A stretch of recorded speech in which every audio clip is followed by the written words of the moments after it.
Have you ever noticed how some people just don't watch football or any sport and really don't care about it? They don't tune in when big games are on. They don't catch the scores.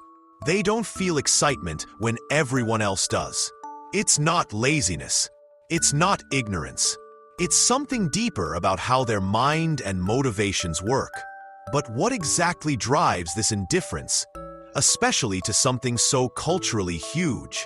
Stay with me till the end, because this might explain you, or that friend who keeps saying, "I just don't get it." Here's the truth. People who don't watch football often experience emotional rewards differently.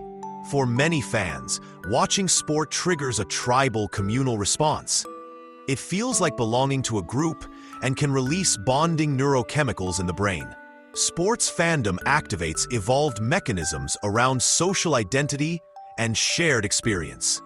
But for those who don't care, their brains simply aren't wired to get the same emotional payoff from spectator competition.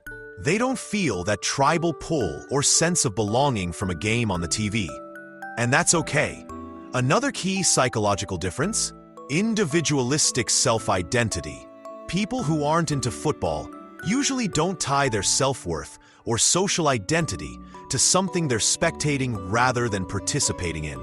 They find meaning and engagement through direct experiences, hobbies, creative pursuits, personal goals, rather than watching others compete for them. They also tend to have stable self-esteem that isn't dependent on group success or failure. Unlike fans who may bask in reflected glory when their team wins, non-fans don't link their emotional state to outcomes they have no control over. Here's the part most people don't realize.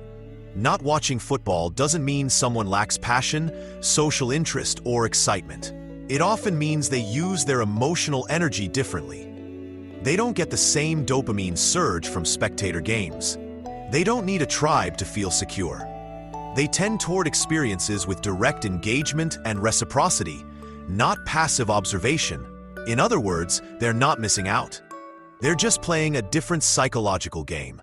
So if you don't watch football, remember this: you're not boring.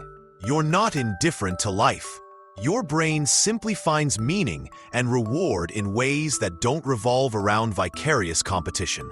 And if someone in your life doesn't care about football, respect it.